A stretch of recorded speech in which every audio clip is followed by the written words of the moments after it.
दोस्तों, क्या आपने कभी सोचा है कि डॉलर के मुकाबले रुपए की गिरती कीमत हमें और हमारे देश को कैसे और कितना नुकसान पहुंचा रही है? जिस रफ्तार से पिछले कुछ महीनों में रुपए की कीमत गिरी है, उसे देखकर ये कहना सही ही होगा कि आने वाले समय में $1 100 की बराबरी पर जा पहुंचेगा। जी हाँ, $1 100। चौंकिए मत, क्योंकि ये हम नहीं बल्कि रिपोर्ट्स कह रही है। डॉलर और रुपए पर की गई रिसर्च कह रही है। आखिर क्या है रुपए की गिरती कीमत की वजह? क्या वाकई रुपए की कीमत अब बढ़ने वाली नहीं है? इन्हीं सवालों के जवाब जानने के लिए आज के इस वीडियो को एंड तक जरूर देखिए। लेकिन आगे बढ़ने से पहले हमारा इस चैनल को जरूर सब्सक्राइब कर लें।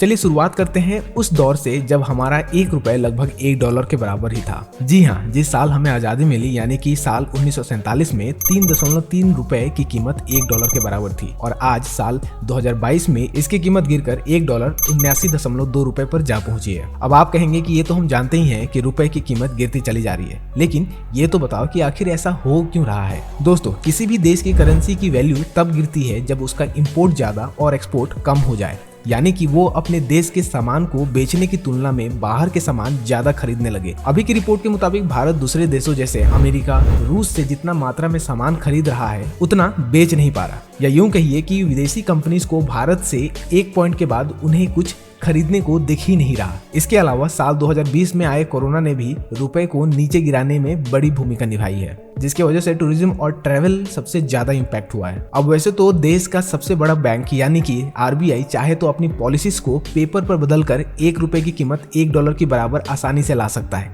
लेकिन उससे हमारा देश ऊंचा नहीं उठेगा बल्कि और गिर जाएगा। भारत के लोग इतने अमीर हो जाएंगे कि विदेश जैसी जगह पर घूमने जाना उनके लिए चुटकी भर का खेल रह जाएगा और विदेशी भी यहाँ आकर कोई नया इन्वेस्टमेंट नहीं करेंगे और न ही कोई नई कंपनी का प्लांट ही लगाएंगे। जब वैल्यू ही सेम है तो फिर भारत क्यों आना? इसका मतलब कि ये तरीका तो ठीक नहीं है। लेकिन जैसे रुपए गिरता जा रहा है तो फिर IMF की भविष्यवाणी तो सच ही हो जाएगी, जिसमें उन्होंने अनुमान लगाया है कि साल 2029 तक $1 94 के बराबर हो जाएगा। गिरते रुपए की वजह से सबसे ज्यादा आम आदमी की ही जेब पर असर हो रहा है। जहाँ बढ़ता पेट्रोल का दाम हो या डीजल का, ये सब आम आदमी की ही जेब ढीली कर रहा है। आम आदमी की जेब ढीली न हो और डॉलर के मुकाबले रुपया भी ऊपर बढ़े, इसके लिए हाल फिलहाल सरकार केवल ये कर सकती है कि वह मैन्युफैक्चरिंग सेक्टर को बढ़ावा दे और साथ ही साथ टूरिज्म को भी बढ़ावा दे, जिससे कि बाहर के लोग हमारे देश ज्यादा से ज्यादा आए और इसमें हम उन टूरिस्ट को अच्छी सर्विस देकर उनके साथ अच्छा व्यवहार कर